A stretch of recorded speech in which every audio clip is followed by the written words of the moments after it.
ഇതാര് സുമചേച്ചിയോ? വായിരിക്കെ.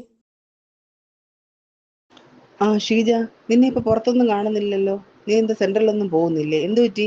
അതുകൊണ്ടൊന്നും ആകുന്നില്ല ചേച്ചി. പോരാഞ്ഞിട്ട് 9 മണി വരെ നിൽക്കണമെന്ന്. അതുകൊണ്ട് ഞാനത് നിർത്തി. ഇപ്പോൾ ഓൺലൈൻ വർക്ക് വല്ലതും കിട്ടുമോ എന്ന് നോക്കുകയാണ്. ഓൺലൈൻ ബിസിനസ് ഒക്കെ തട്ടിപ്പാണ് ഷീജ. ഞാനിപ്പോൾ കേരള ബാങ്കിൽ നിന്ന് ലോൺ എടുത്താണ് എൻ്റെ ബ്യൂട്ടി പാർലർ തുടങ്ങിയത്. നീ കമ്പ്യൂട്ടറൊക്കെ പഠിച്ചതല്ലേ, അപ്പം നിനക്കൊരു കമ്പ്യൂട്ടർ സെന്റർ തുടങ്ങാൻ എന്തെങ്കിലും ലോൺ കിട്ടുമോ എന്ന് നോക്കാം. ഞാനിപ്പോൾ എന്തായാലും ബാങ്കിൽ പോകുന്നുണ്ട്. വരൂ, നമുക്ക് പോയി നോക്കിയിട്ട് വരാം.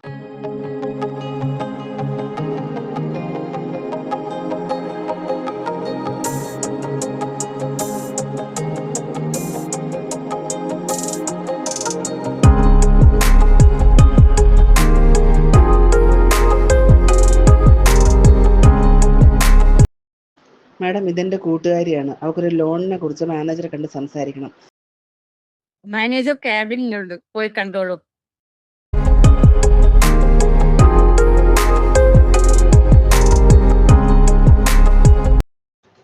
Good morning madam. മാഡം, ഇതെന്റെ കൂട്ടുകാരി ഷീജ. അപ്പോൾ ഷീജയ്ക്ക് ഒരു കമ്പ്യൂട്ടർ സെന്റർ തുടങ്ങാൻ ഒരു വായ്പ വേണം. അതിനെക്കുറിച്ച് ഡീറ്റെയിൽ അറിയാൻ വേണ്ടി എൻ്റെ കൂടെ വന്നതാണ് മാഡം. സുമ വനിതാ പ്ലസ് വായ്പ എടുത്താണ് ബ്യൂട്ടി പാർലർ തുടങ്ങിയത്. ഷീജയ്ക്ക് എന്ത് തരം വായ്പയാണ് ആവശ്യമുള്ളത്? ഒരു കമ്പ്യൂട്ടർ സെന്ററിലാണ് വർക്ക് ചെയ്തുകൊണ്ടിരുന്നത്. എനിക്ക് സ്വന്തമായി കമ്പ്യൂട്ടർ സ്ഥാപനം ചെയ്യണമെന്നുണ്ട്. അതിന് പറ്റിയ ലോൺ ഉണ്ടാകുമോ മാഡം? അതിനെന്താ ഷീജ, വനിതാ സംരംഭകരെ ഉദ്ദേശിച്ച് നമുക്ക് പല വായ്പകളുണ്ട്. Suvidha plus, Vanitha plus, Vyapar Mitra. അതിലേതെങ്കിലും ഒന്ന് ഷീജയ്ക്ക് അനുവദിച്ച് നൽകാവുന്നതാണ്. മാഡം, എൻ്റെ ലോൺ എന്തായി?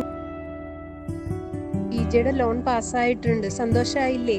കൺഗ്രാറ്റുലേഷൻസ്. Thank you madam.